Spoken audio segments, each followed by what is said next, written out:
तळो तूच कर्म तुझे नाम धर्म वार करी पंथा पांडुरंग।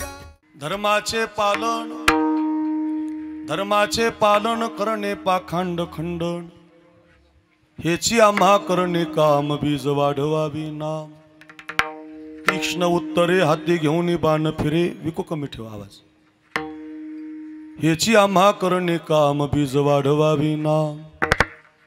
नाही बिडभार तुका म्हणे साना थोर हेची आम्हा करणे काम बीज वाढवावी नाम। नमो ज्ञानेश्वरा नमो ज्ञानेश्वरा ज्ञानेश्वरा नमो नमो ज्ञानेश्वरा नमो ज्ञानेश्वरा नमो ज्ञानेश्वरा नमो ज्ञानेश्वरा उदारा सोपान देवा निवृत्ती उदारा सोपान देवा निवृत्ती उदारा सोपान देवा। ओ मुक्ताबाई नमो त्रिभुवन पावन नमो त्रिभुवन पावन त्रिभुवन पावन नमो त्रिभुवन पावन आदत्रया जननी देवाची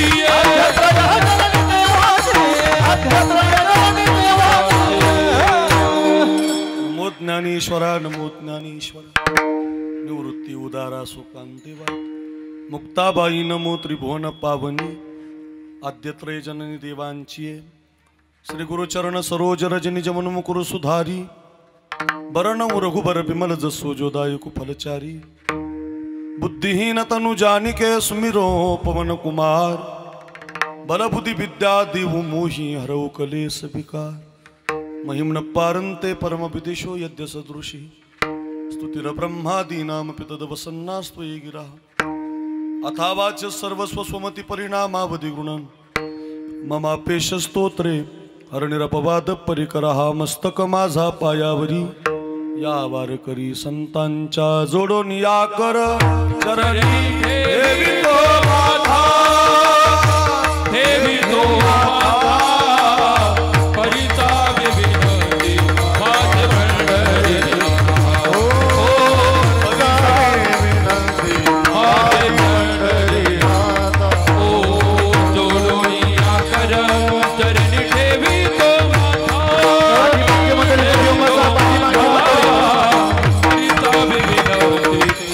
पंढरीनाथा ओ परिचा विनती माझे पंढरी।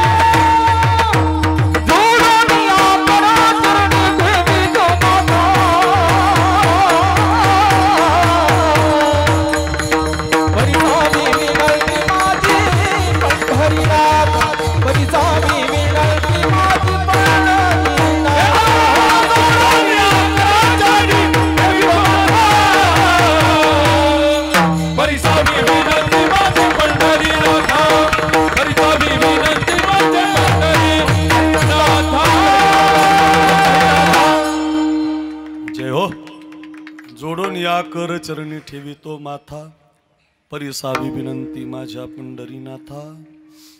मस्तका सोदीन रजनी श्री ज्ञानदेवा चरणी केला जगाशी उपकार तारियले नारी नर। धर्माचे पालन करणे पाखंड खंडन हेची आम्हा करणे काम बीज वाढवावी नाम। अच्छा पवित्र कीर्तन सेवेसाठी आपण सगळेजण एकत्रित आहोत। थोडा बेस दे याला। आणि या कीर्तन सेवेसाठी निवडलेला अभंग वारकरी संप्रदायाच्या कलशस्थानी विराजमान असणारे जगद्गुरु श्री तुकाराम महाराज आणि तुकाराम महाराजांच्या अभंग गाथेमधला अतिशय महत्त्वाचा साधू संतांच्या जीवनातला धर्म कसा आहे याचं वर्णन करणारा अभंग आहे। देवाच्या किंवा माणसाच्या धर्माचं वर्णन अभंगात नाही। साधूनं कोणता धर्म पालन केलाय त्या साधूच्या धर्माचं तंतोतंत धर्माचं पालन कसं आहे ते सांगणारा हा प्रसिद्ध अभंग आपण निवडलाय। या अभंगाचं गोड चिंतन आपण 8:45 वाजेपर्यंत म्हणजे 7:45 ते 9:15 म्हणजे 1-1.25 तास आपल्याकडे आहे। राहिलेल्या 1-1.25 तासामध्ये आपण या अभंगाचं गोड चिंतन जेवढं होईल तेवढं पाहण्याचा प्रयत्न करूया। पैकी अल्पसा पुर्यार आहे आपल्या या आंबेवाडी गोरखनगर या गावी गेल्या 1 दिवसाचा हा आपण कीर्तन महोत्सव आयोजित केला आहे। आणि त्या संबंधाने आपल्याला सगळ्यांना ज्ञात आहे की आपल्या येवला तालुक्याचं वैभव सोमनाथ महाराज बोराडे ज्यांच्या हातातला पखवाज फार गोड आहे. गोड पखावज वाजवतात, लग्गीचा बाज आहे, स्पष्टता आहे. आणि त्या संबंधातून त्यांची लहानी बंधुराज आमचा करणदादा आणि करणदादाची CRPFमध्ये निवड झालेली आहे. देशाच्या जवान सैनिक पदावरती तो आता आरूढ होतो आहे आणि पुण्याला त्याची ट्रेनिंग आता उद्यापासून चालू होणार आहे. आणि त्या संबंधातून आपलं जीवन एक भाऊ देवासाठी धर्मासाठी आहे आणि एक भाऊ आता देशासाठी बलिदान देशासाठी योगदान देण्यासाठी निघाला आहे. असा हा गोड परिवार आहे. देव देश आणि धर्मासाठी असणारा परिवार. आणि त्या संबंधातून सोमनाथ महाराजांचे लहाने बंधुराज आमचे करणदादा ज्यांच्या गळ्यामध्ये आमच्या सगळ्यांची गुरुवर्य संजय महाराज पाचपूर बाबांनी माळ घातलेली आहे. आणि असा माळकरी मुलगा देशाची सेवा करण्यासाठी CRPFमध्ये त्याची निवड झाली. त्यानं ती ट्रेनिंग अभ्यास व्यायाम सगळ्या परीक्षेमध्ये तो पास झाला. आणि आता देशसेवेला जात असताना आपल्या गावाची माती उद्या एखाद्या वेळेला देशासाठी लढता आपल्याला तसं घडू नये. पण जर कधी वीर मरण आलं, कधी देशासाठी सेवा करताना आपलं योग जर आला, कधी आपलं असं घडत नाही, पण जर आला योग तर माझ्या मातीच्या मी वेगळा नसावा आणि मातीतून जात असताना देशाच्या मातीसाठी माझं काम व्हावं या हेतूनं हा कार्यक्रम त्यांनी आयोजित केलेला आहे. तसं कधी घडणारच नाही. कीर्तन केलं म्हटल्यावर तर कधीच घडणार नाही. पण तरी अगदी देशसेवेला जात असताना माझ्या जीवनात माझ्या मातीला जननी जन्मभूमीश्य स्वर्गादपी घरी असे जन्म देणारी माता आणि जन्म देणारी भूमी स्वर्गापेक्षा सुद्धा सुंदर असते. म्हणून अगदी या स्वर्गापेक्षा सुंदर भूमीला कीर्तन झालं पाहिजे, गावाला अन्नदान झालं पाहिजे. आणि त्याद्वारे देशसेवेला जात असताना आमच्या करणदादांच्या या CRPFच्या निवडीच्या निमित्तानं आमच्या सोमनाथ महाराजांनी आधी करून त्यांच्या सगळ्या बोराडे परिवारांनी आमचे गोरख महाराज यांच्या माध्यमातून आपण सगळी गुणीजन महाराज महाराष्ट्रातील येवला तालुक्यातली संप्रदायाची तत्वनिष्ठ मंडळी या सगळ्यांच्या माध्यमातून आग्रह झाला आणि आपल्या सगळ्यांच्या वतीनं ही कीर्तन सेवा आमच्या पदरापर्यंत आलेली. तसं आता इथं सगळे कीर्तन करू शकतात. मीच बोललं पाहिजे असं काही नाही. सगळेच कीर्तनकार आहेत. सगळे देशावर देवावर बापावर आईवर धर्मावर काम करणारी सगळी कीर्तनकार आहेत. पण आता हे तुम्ही सगळ्यांनी शृंगारलेले बाळ कौतुके आजीचे हे मज तुम्ही कृपादान तिले संतजनी मायबापी या अभंगाप्रमाणे दुसरं काही नाही. एक जणानं बोलायचं आणि सगळ्यांनी ऐकायचं म्हणून आपण सगळ्यांनी ही सेवा आमच्या पदरामध्ये घातलेली आहे. त्यात थोडंसं कीर्तनात मी जवान सैनिक सांगत असतो. म्हणून अगदी ते प्रेम सगळ्या जवानांचं आमच्यावर असल्या कारणानं बाबांचं कीर्तन झालं पाहिजे अक्रूर महाराजांचं असा आग्रह आमच्या करणदादाचा सोमनाथ महाराजांचा झाला. आणि आपले युवा कीर्तनकार व गुरुवारी आमचे संजय महाराज पाचपोर यांच्या आधिपत्याखाली या भागामध्ये गोड कीर्तन जोग महाराज संस्थेची परंपरा सांभाळत आपलं जीवन परमार्थामध्ये व्यतीत करणारे आमचे गुरुबंधू गोरख महाराज कुदळ यांच्या माध्यमातून सोमनाथ महाराजांच्या माध्यमातून करणदादांच्या माध्यमातून त्यांच्या आईवडिलांच्या माध्यमातून ही सेवा आमच्यापर्यंत आली. आणि एक 8-10 दिवसापूर्वी नियोजन झाल्यावर माझी जी तारीख रिकामी असेल त्या तारखेनुसार त्यांनी ॲडजस्टमेंट केली आणि त्याद्वारे आजची ही सेवा आपल्यापर्यंत आहे. अतिशय सुंदरचं वातावरण कार्यक्रमासाठी उपस्थित आहे. वाजवण्यासाठी आपण महाराष्ट्रातला एक हिरा कोहिनूर सध्या टॉप 10मध्ये जे वादक आहेत त्याच्यातलं आपलं नाशिक जिल्ह्याचं अग्रगण्य नाव म्हणजे दिनेश महाराज मोजाड. फार लग्गीचा बाज स्पष्टता फार गोड कीर्तन असं कट टू कट कीर्तन अगदी जसं पाहिजे तसं. एखादी सुगरणबाई जसं भाजीमध्ये मीठ टाकते पण तिला सांगावं लागत नाही खारट झाली कमी झाली तसं पखवाजातला सुगरण म्हणजे आमचा दिनेश महाराज फार गोड वाजवतो. जेवढं पाहिजे तेवढं वाजवतो. अतिशय गोड अगदी महाराष्ट्रभर त्यांचं नाव झालं आहे. अगदी दिनेश महाराजांना आपण आग्रहाखातीर या ठिकाणी एवढे मृदंगाचार्य असताना त्यांना आपण बोलवलं प्रेमाखातीर. दिनेश महाराजांच्या बरोबर त्यांचे वडील आमच्यावर खूप प्रेम करतात. त्यांचे वडील पितृ आहेत आमचे वडीलच आहेत ते पण उपस्थित झालेले आहेत. दोघा पितापुत्रांना वंदन. ज्यांनी प्रथम चाल गायली आपल्या येवला भागाचं व अंदरसूल या भागामध्ये नगरसूल या गावाला जन्म घेतला. पण अगदी महाराष्ट्रभर सध्या युवा कीर्तनकार वारकरी कीर्तनकार म्हणून ज्यांची प्रसिद्धी झाली. मला वाटतं आत्ता श्रीगोंदा भागात महाराजांचं एक कीर्तन होतं. माझं काल्याचं कीर्तन होतं. महाराज रात्रीचं कीर्तन करून काल्याला थांबले. लोकांना आश्चर्य वाटलं. टाळ घेऊन उभे राहिले. पहिली चालही म्हणले 2-4 प्रमाणही म्हणले. वाजायलाच कोणी नव्हतं. फक्त एवढंच प्रॉब्लेम आला. आम्ही दोघांनीच ते कीर्तन केलं. वादकच नव्हता महाराज. त्याला दातीन दाडा येईन आणि तिरकीट टाकता येईल. पण आम्ही दोघांनी मात्र केलं कीर्तन. त्यांना आठवत असेल माधव महाराज पैठणकर फार गोड आवाज मधुर आवाज, आपल्या भागाचं वैभव आहेत. त्यांनी प्रथम चाल गायली. माधव महाराजांना वंदन. निराभिमानी वृत्तीने ही सगळी मंडळी सोमनाथ महाराजांच्या या सुखामध्ये करणदादाला शुभेच्छा देण्यासाठी उपस्थित झालेली आहे. त्यामध्ये माधव महाराजांना वंदन. त्यांच्या मागे आमचे उत्तम बाबा, तुम्ही त्यांना नाना म्हणता, आम्ही बाबा म्हणतो. बाबा याच्यासाठी आता ते ज्येष्ठ आहेत म्हणून बाबा म्हणतो आणि अगदी जुने गायक आहेत. मी सुरुवातीला मोटरसायकलवर जेव्हा येवल्यामध्ये कीर्तनाला यायचो त्याला बाबांनी माझ्या कीर्तनात खूप प्रमाणं गायलेली आणि ती गाजलेली आहेत म्हणून आमचे उत्तम बाबा पाटोदेकर, त्यांना माझं वंदन. महाराष्ट्राच्या आवाजाचा बादशाह आणि प्रमाणाच्या चालीचा बादशाह म्हणजे रोहिदास आबा जगदाळे बरं का. कीर्तनातली प्रमाणं किती म्हणावी आणि एखाद्या कीर्तनकाराला काही येत नसेल तर त्याला प्रमाण देऊन कीर्तन करायला लावू शकतात बरं का. असं गोड पाठांतर भरपूर आहे. रामायणातली पदं पाठ आहेत, गात्यातली पाठ आहेत, वेगवेगळे दोहे पाठ आहेत. ढोक महाराजांच्या संगतीत राहून ते उभ्या महाराष्ट्रभर त्यांच्या आवाजाची जादू, त्यांचा आवाजामध्ये बेस आहे आणि तो गोडवा लागतो. प्रमाणाच्या चाली, डबल चाली, रंग भरे कीर्तनात प्रेमी हरिदास नाचत, या तुकोक्तीप्रमाणे कीर्तनात रंग भरवायचं काम आमचे रोहिदास आबा करतात. आबांना माझं वंदन. आता या सगळ्यांची ती माझ्याकडे वहीच द्या इकडे. ते आता एवढ्यांचे नावं एका मिनिटात घेतो मी, काळजी नका करू. अजून आमचे योगेश महाराज बोराडे आहेत. आता आपण सगळी येवला तालुक्यातून आलेली सगळी गुणीजन महाराज मंडळी, बापाची कविता, बापाचं गाणं ज्यांचं उभ्या महाराष्ट्रभर गाजलं, मला सुद्धा खूप आवडतं. कीर्तन झाल्यावर रात्री 12 वाजता फोन लावतो मी श्रावण महाराजांना, तेवढं मनाच म्हणतो एकदा. आता ते म्हणल्याशिवाय मला करमत नाही बरं का. अजय अतुल नसते तर त्यांचंच गाणं होतं खरं, पण आता अजय अतुलने गायल्यामुळं थोडं अवघड झालं, नाही तर आधी त्यांनी गायलं. पण ते फारच गोड, त्यांच्या मुखारविंदातून गोड लागतं. रोहिदास आबा आहेत.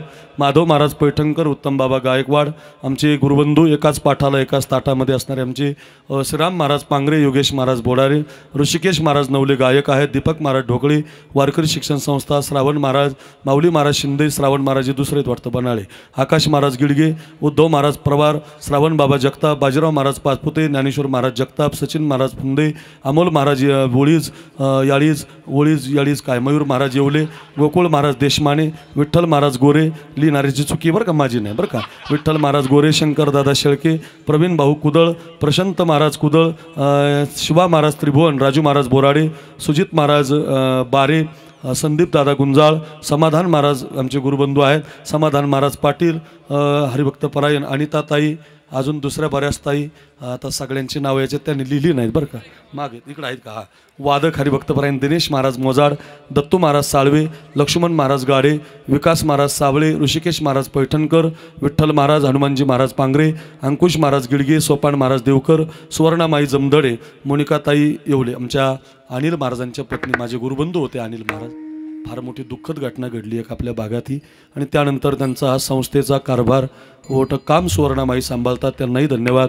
मोनिकाताई येवले आहेत. Sound Ramratan sound, Gurumauli sound, गजर हरिनामाचा यूट्यूबवाले उद्धव महाराज कवडे, आमचा भोळा शंकर सुद्धा आलेला. म्हणजे अशी सगळी अशी मंडळी, या सगळ्या मंडळीला काही आले तर डबल लिहून द्या माझ्याकडं, काही अडचण नाही. अशी सगळी याच्यात एखादं राहण्याची शक्यता आहे बरं का लिहिण्यामध्ये. सगळी अशी गोड गायक, वादक, कीर्तनकार, प्रवचनकार. या कार्यक्रमाला खरं तर पंढरीचं स्वरूप आले. त्र्यंबकची वारी जवळ आली, पण त्र्यंबकच्या वारी आधी आपली वारी इथं आंबेवाडीलाच भरली गाड्या, असं म्हणायला काही हरकत नाही. अशी गोड अशी ही सगळी गायक, वादक, प्रवचनकार, कीर्तनकार, वारकरी संप्रदायाची तत्वनिष्ठ जपणारी सगळी आपण प्रचारक मंडळी, गायक, वादक सगळ्यांना कोटी कोटी वंदन करतो. आपण सगळी भाविक मंडळी, बहुसंख्य मातृवर्ग या कार्यक्रमाला आपल्या सगळ्यांची उपस्थिती आहे. अगदी या कार्यक्रमाचं आता तुम्हाला ज्ञातच आहे सगळ्यांना की आपल्या गावाचा एक मुलगा आता देशासाठी चाललाय, CRPF मध्ये गेलाय.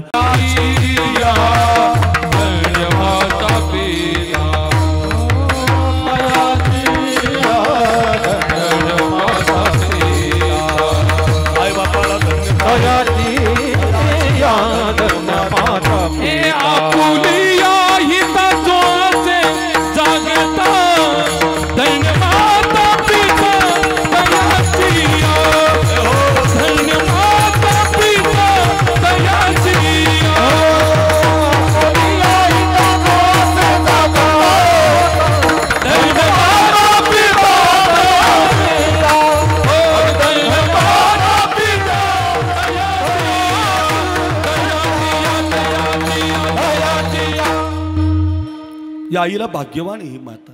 या आईनं वारकरी पोरगा जन्माला घातला आणि देशसेवक सुद्धा जन्माला घातला बरं का. आईच्या गर्भात उमगली झुंजाराची रीत तलवारीशी लगीन लागल जडली वेडी प्रीत लाख संकटे झेलून घेईल अशी पहाडी छाती शुराला वीराला हरिभक्ताला जन्म घालणारी माता फार पवित्र असते. धन्य त्याची माय प्रसवाली धन्य त्याची माय प्रसवाली धन्य त्याची माय प्रसवाली हो धन्य त्याची माय प्रसवाली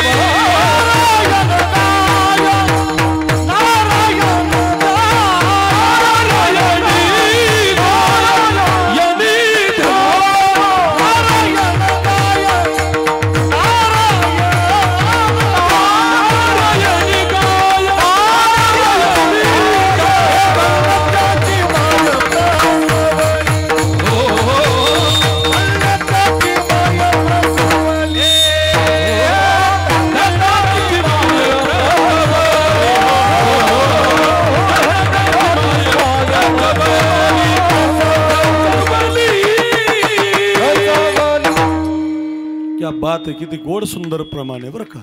नारायण गाय नारायण ध्याय धन्य त्याची माय प्रसव. देवासाठी देशासाठी धर्मासाठी जन्माला घालणारी जी मुलं आहेत या दोनही मुलांचा उद्धार या आईनं केला बघा मायबापानं केला.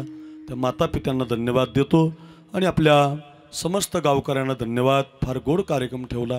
आमच्या गोरख महाराजांनी खूप आग्रह केला. साडू आहेत सोमनाथ महाराजां ते साडूचं काम साडूच करत असतो ते पण मला नाही तर एवढे फोन गोरख महाराजांनी कधी केले असते पण त्याचा साडू आहेत त्यामुळे ते म्हटले महाराज करावंच लागते आता आपल्या सगळ्यांना मिळून. पण अगदी या सगळ्यांच्या संबंधातून ही सेवा मिळाली. मुली फार छान नाचतात हो. काय मुलगी महाराज जोरात टाळी वाजवत तिच्यासाठी. जनाबाई मीराबाई सखूबाई सगळे गुण उतरले तिच्यात. फार सुंदर दिसते फार गोड नाचते. एवढी चांगली पोरगी कुठं कीर्तनात उभं राहत असते का कुठं नाचते का महाराज. पण ती बघा मीराबाई सारखी देवभान विसरून हो नाचू कीर्तनाची रंगी ज्ञानदीप लावू जगी वा. या संस्थेतल्या विद्यार्थ्यांना या छोट्या मोठ्या जनाबाई राधा या सगळ्या छोट्या मोठ्या साधकांना वंदन बरं. आणि सगळ्यांचं नाव घेतलं असं समजतो. आपल्या अभंगाला कीर्तनाला सुरुवात करतो. 1-1.25 तास लक्ष देऊन ऐका. सगळ्यांना माहिती आहे आपला पोरगा आज देश सेवेसाठी चाललाय म्हणून आपण धर्माचे पालन करणे पाखंड खंडन तुमचा माझा एक धर्म साधूचा एक धर्म आणि देवाचा एक धर्म असे 3 धर्म आपल्याला नेहमी ऐकवले जातात. हो माणसाचा धर्म सांगत असताना सांगितलाय परोपकाराय इदम शरीरम. माणसाच्या जन्मात उपकार करणं हा तुमचा माझा धर्म आहे. दुसरं काही नाही बरं का. तुका म्हणे फार थोडा तरी परोपकार नका घालू दूध जयामध्ये सार. ताकाचे उपकार तरी करा नेदा तरी हे हो नका देऊ अन्न. नेदा तरी हे हो नका देऊ अन्न. फुकाचे जीवन तरी पाजा. पाणी तरी द्या जेवण तरी द्या अन्न तरी द्या. आपल्या जवळचं दिलं पाहिजे का. किसी के काम जो आए उसे इंसान कहते हैं. पराया दर्द अपनाए उसे इंसान कहते हैं. आपल्या जवळचा देणारा जो आहे त्याचे फोटो बघा बॅनरवरती आहे. दिलंय म्हणून करण दादाचा फोटो आहे. तो देशासाठी चाललाय. भगतसिंहाचा फोटो आहे. छत्रपती शिवरायांचा फोटो आहे. भारत मातेचा फोटो आहे. संतांचे फोटो पत्रिकेला आहेत. देवांचे आहेत शुरांचे आहेत वीरांचे आहेत. का आपल्या आजाचा पंजाचा खापर पंजोबाचा डोपर पंजोबा निपर पंजोबा आपल्याला माहिती सुद्धा नाही. पण आपल्या घरातल्या भिंतीवर आपण माऊलीचा फोटो लावलाय शिवरायांचा फोटो लावलाय भगतसिंहाचा फोटो लावलाय. का त्यांनी दिलं महाराज. जी माणसं देत असतात त्यांची फोटो लागत असतात. जे देत नाहीत त्यांना कोणी विचारत नाही जगामध्ये. याई भूमंडळा माझी कीर्ती. जय हो जय हो. याई भूमंडळा माझी कीर्ती. याई भूमंडळा माझी कीर्ती. याई भूमंडळा माझी कीर्ती. तुका म्हणे वैकुंठी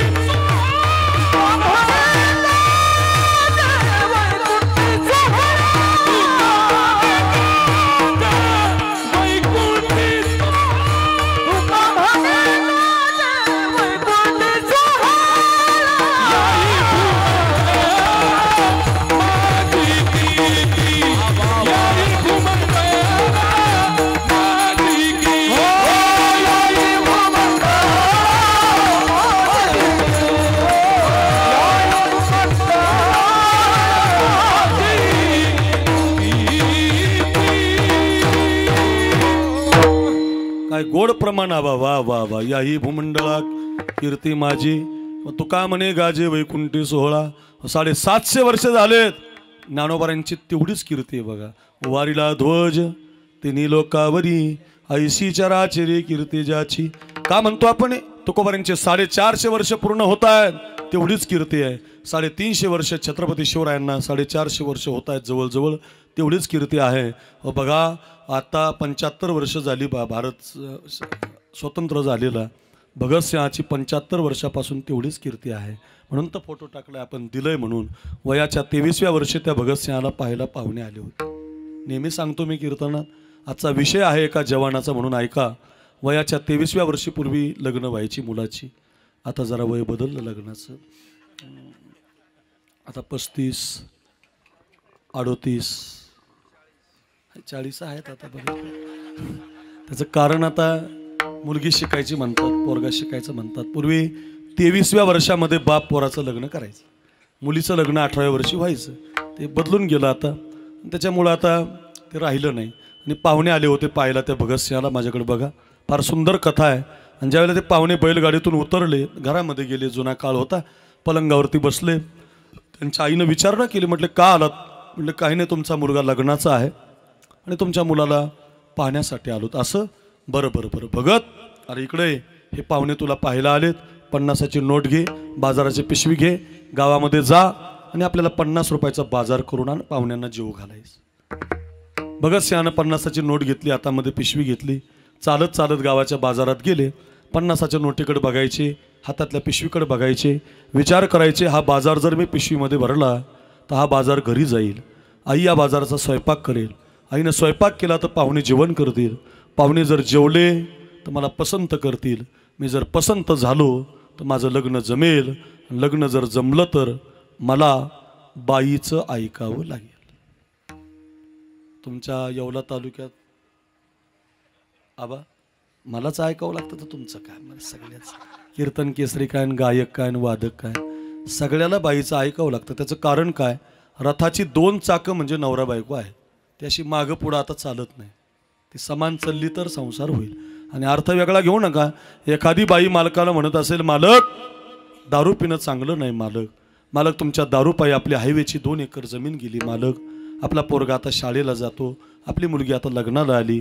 तुमच्या दारूपायी आपल्या घरामध्ये काही राहिलं नाही. राहिलेली 1 एकर जमीन राहील. मालक दारू पिऊ नका. असं जर एखादी बाई नवऱ्याला सांगत असेल तर का ऐकू नये. उपदेश भलत्या हाती झाला चित्ते धरावा. का ऐकू नये. मी तर या मताचं आहे. नक्की ऐकलं पाहिजे. माझं मत ऐका. भगतसिंहाला बाईचं ऐकायचं नव्हतं. त्यांना भारत आईचं ऐकायचं होतं. भगतसिंहाला आईचं ऐकायचं नव्हतं. त्यांना बाईचं नव्हतं ऐकायचं. त्यांनी जालियानवाला हत्याकांड पाहिलं होतं. ऐका करण दादाला शुभेच्छा द्यायला आलोत आपण. तो देश सेवेसाठी निघालाय. एवढा सुंदर कार्यक्रम ठेवलाय. एवढा खर्च केलाय. गोड सिस्टीम गोड कलाकार एवढे व्यस्त असणारी माणसं या ठिकाणी एकत्रित आहेत. माझं कीर्तन घरी घेऊन जा. शिकण्यासाठी जर ठेवलंय तर ऐका गड्या. हो ध्यानातच ठेवा. 1 वर्ष ऐका शिकण्यासाठी आहे. मला भारत मातेचं ऐकायचंय. मला बाईचं नाही ऐकायचं. वयाच्या 10व्या वर्षी जालियानवाला हत्याकांड पाहिलं होतं. बेछूट अशा गोळ्या बेछूट अशा गोळ्या इंग्रजाच्या सुटल्या होत्या. हजारो गोळ्या आपल्या हिंदुस्थानाच्या छातीमध्ये गेल्या होत्या. लाख लोक खाली मातीला पडली होते. लाल झाली होती माती आपल्या देशाची. आणि ती लाल माती भगतसिंहानं 10व्या वर्षी हातामध्ये घेतली होती. भारत मा मी तुझा बदला घेईल मा. आज तर माझ्यावर वेगळाच प्रसंग आला. मी जर लग्न केलं तर माझी शपथ बाजूला राहील. माझ्या देशाचं स्वातंत्र्य बाजूला राहील. भगतसिंहानं पिशवी फेकून दिली. 50ची नोट खिशामध्ये घातली. लक्ष असू द्या. आणि भगतसिंह घराच्या रस्त्यानं नाही गेले. भारत देशाच्या रस्त्यानं गेले. हो आज जसा आमचा करण निघालाय ना तसे ते देश सेवेसाठी निघाले. इंग्रज चले जाव इंग्रज हटाव या मोहिमेअंतर्गत त्यांनी काम केलं. आणि त्या काळात त्यांच्याकडून संसदवरती बॉम्ब पडला. आणि त्यांना त्या काळात फाशीची शिक्षा जाहीर झाली. लाहोरच्या कारागृहात त्यांना जेरबंद केलं. जेलमधली चड्डी जेलमधली बन्याल जेलमधली टोपी अंगावर आली. ऐका आंबेवाडीकर गोरखनगर येवला तालुका ऐका पंचक्रोशी ऐका. आणि आता फाशी 10 दिवसावर आली. आता फाशी 5 दिवसावर आली. आता फाशीचा दिवसच उजाडला. आणि तो भगतसिंहाला न्यायला सुखदेवला न्यायला राजगुरूला फासावरती द्यायला जेलर आला. माझ्याकडे बघा फार छोटीशी रूम दिली होती राहायला. कधीतरी भगतसिंहाचं संपूर्ण चरित्र वाचा. हातपाय पसरून झोपता येत नव्हतं हो त्यांना. त्रिकोणी झोपावं लागायचं. पाय असे मागं करून झोपावं लागायचं. इतका त्रास दिला इंग्रजांनी भगतसिंहाला, झोपायला सुद्धा जागा पूर्ण दिली नव्हती. आणि आता जेलर आणायला गेला होता, पाहतो तर काय माधव बाबा, ज्यांना फासावर द्यायचं होतं तीनही पोरं व्यायाम करत होती महाराज, बैठका मारत होती, दंड ठोपटत होती, सूर्यनमस्कार करत होती, चांगल्या प्रकारचा व्यायाम करत होती. जेलरनं डोक्याला हात लावला आणि जेलर म्हटला, हे भगत, हे सुखदेव, हे राजगुरू, अरे व्यायाम बॉडीसाठी असतो, बॉडी जगण्यासाठी लागते, व्यायाम करून काय फायदा, मी तुम्हाला न्यायला आलोय, एका तासानं फासावर जायचंय, मरायचंय रे मरायचंय, व्यायाम तर बॉडीसाठी, बॉडी तर जगण्यासाठी, फायदा काय रे राजा. जेलर विचारत होता. भगतसिंहानं दिलेलं उत्तर घरी घेऊन जा. भगतसिंह म्हणत होते, जेलर बरोबर आहे, व्यायाम बॉडीसाठी, बॉडी जगण्यासाठी, तुम्ही आलात न्यायला, एक तासानं फासावर जाणार आहेत, बरोबर आहे, पण आमची आई म्हटले घरी रोज मंदिरातल्या देवाची पूजा करते, भोळी माय बिचारी आमची, डोक्यावरती पदर घेणारी, कांदे काढणारी, गरीब आमची माय, दुष्काळातली आमची माय, डोक्यावरती पदर घेते, कपाळाला कुंकू लावते, गरीब आमची भोळी माय, पण आमची माय रोज तिच्या देवाची पूजा करते. तर देवाची पूजा करायला वेगवेगळ्या झाडाची टोपलीभर फुलं तोडून आणते, सगळे फुलं आणते बघा जेलर, पण त्या टोपलीतले सगळे फुलं आमची माय त्या देवाच्या पायावर वाहत नाही. मग त्या टोपलीतलं एक ताजं फुल काढते, स्वच्छ फुल काढते, न सुकलेलं फुल काढते, आणि प्रयत्नपूर्वक आमची माता तिच्या देवाच्या पायावर ताजंच फुल वाहते. फरक एवढाचे जेलर, आमच्या आईचा देव मंदिरातला आहे, आमचा देव भारत माता आहे. फरक एवढाचे जेलर, आमची आई देवाला जर तिच्या देवाला ताजं फूल देते, स्वच्छ फूल देते, न सुकलेलं फूल देते, तर आमच्या देशासाठी आम्हाला आता तुम्ही न्यायला आलात, सुकलेलं बनून कसं जाऊ, नाराज बनून कसं जाऊ, म्हणून आम्ही ताजं बनून व्यायाम करून जाणार. वयाच्या 23व्या वर्षी भारत देशाच्या मातीसाठी मुजरा करून पोरं फासावरती जातात. वयाच्या 23व्या वर्षीचं बलिदान आहे, म्हणून या सप्ताहाच्या पत्रिकेला त्यांचा फोटो आहे बघा. जे जे कार्य प्रत्येक ग्रामपंचायत महाराष्ट्रामध्ये भगतसिंहाचा फोटो लागलाय का, दिलंय म्हणून फोटो लागला. माणसाचा जन्म देण्यासाठी आहे, दिलं पाहिजे, कायम ध्यानात ठेवा. ज्यांनी दिलंय त्यांचं डबल झालंय, ज्यांनी सांभाळून ठेवलंय त्याचं विष बनलंय. रोहिदास साहेब, तुम्ही रोज चांगल्या चाली गाता म्हणून तुम्हाला लोक रोज बोलवतात. रोज तुम्ही चांगलं बोला, चांगलं कीर्तन रोज करा, असू द्या, तेच सांगू द्या, काय हरकत नाही, काय हरकत नाही, सांगू द्या ते, पण तुम्ही चांगलं बोला, लोक तुम्हाला रोज बोलवतील. किती दिवसाचे कीर्तन चालू आहेत, कधी संपलेलं ऐकलं का तुम्ही? नाही होणार ते. का? घातला दुकान, देते आलियासी दान, संत उदार उदार, भरले अनंत भांडार, मागत्यासी पुरे, धनी आणि काशी उरे. कारण काय? तुका म्हणे पोते, देवे भरिले नोहेरिते. हो, खरंच सांगतो, विद्या धनम सर्वधन प्रधानम, दिल्यानं वाढत असतं. कोणतीही गोष्ट देऊन बघा, दिली की वाढते. हो, तुम्हाला अनुभव घ्यायचा असेल तर तुम्ही वर्गणी देऊन बघा, सप्त्याला डबल होते. पंगत घालून बघा, डबल होतंय. ज्याला अनुभव आहे ते देतात, जे सांभाळून ठेवतात त्याचं विष बनतं. माझा एक मित्र आहे महाराज, वेलकम हॉटेलचा मालक येतो, आम्ही बरोबर आळंदीला शिकलो, तो श्रीमंत झाला, आणि तो वेलकम हॉटेल खूप श्रीमंत आहे. त्याने एकदा मला 2 रूम भरून पैसे दाखवले होते. श्रीरामबाबू 2 रूम भरून नोटा दाखवली. म्हटलं आता दाखवू नको, बाद झाले आपले, राहू दे बाबा, आम्हाला अटॅक यायचं. आणि ते पैसे पाहिल्यावर रोहिदास साहेब मी त्याला एक सल्ला दिला की हे पैसे सांभाळून ठेवू नको, हे पैसे पंक्तीला घाल, अनाथ आश्रमाला दे, देश सेवेला दे. हे पैसे जर तू सांभाळून ठेवले तर चांगलं होणार नाही. ते माझ्या मुखातून सहज गेलं. तो म्हटला नाही, अजून 2-4 रूम भरले की मग बघू. म्हटला गंमत ऐका, ज्या दिवशी त्याला मी हे सांगितलं त्याच्या बरोबर 8 दिवसानंच नोटबंदी झाली. तर त्यात नोटा जाळून टाकावं लागल्या. त्याचा हिशोब नव्हता ना, जाळून टाकल्या, त्याचं खत झालं, विष झालं. हो, खरं सांग, काही लोकांनी पकवास रेकॉर्डिंग करू दिला नाही मला, काही लोकांनी चाली रेकॉर्डिंग करू दिल्या नाही. काही युट्यूबवाल्याला म्हणतात कर बंद, कर बंद, लावायचं नाही. का?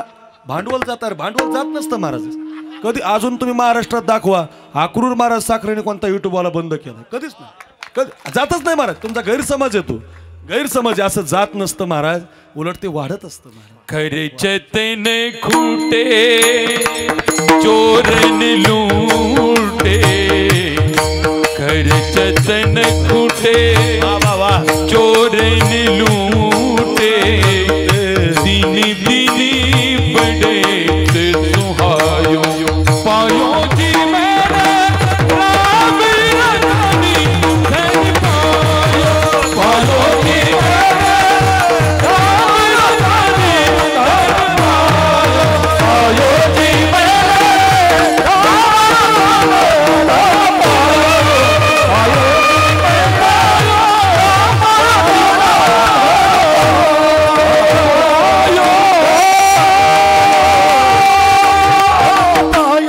काय गोडा बाबा पायोजी मैने राम रतन धन पा. आपल्या जवळचं दिलं की वाढत असतं. सिद्धांत ध्यानात ठेवा. आपल्या जवळचं दिलं की वाढतं. 750 वर्ष झालेत. ज्ञानेश्वरी अजून तशीच आहे. ती वाढतच चाललेली आहे. आता परदेशात गेली, परराज्यात गेली, परधर्मात गेली. पगडीवाले लोकसुद्धा शीख लोक वाचायला लागले, शीख लोक अभ्यास करायला लागले. याचा अर्थ काय? वाढत जात. दिलं की वाढतं, सांभाळून ठेवलं की विष बनतं. ज्यांनी दिलंय त्याचा जय जयकार आहे. ज्यांनी दिलंय त्यांचे फोटो आहेत. चला, माणसाचा धर्म आहे देणं. चला, देवाचा सुद्धा धर्म आहे. यदा यदा हि धर्मस्य ग्लानिर्भवति भारत अभ्युत्थानम धर्मस्य तदात्मानं सृजाम्यहं परित्राणाय साधूनां विनाशाय च दुष्कृतां धर्मसंस्थापनार्थाय संभवामि युगे युगे. जब जब होई धर्म की हानि बाधई असुर अधम अभिमानी.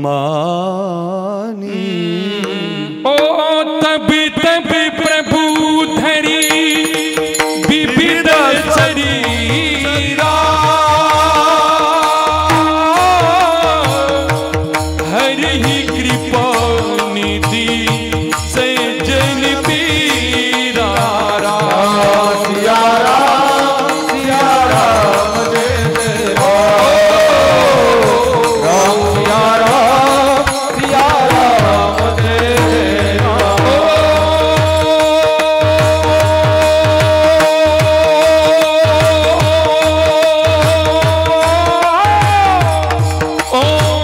जब जब होई धर्म के हानि बाढ़े ही असुर अधम अभिमानी.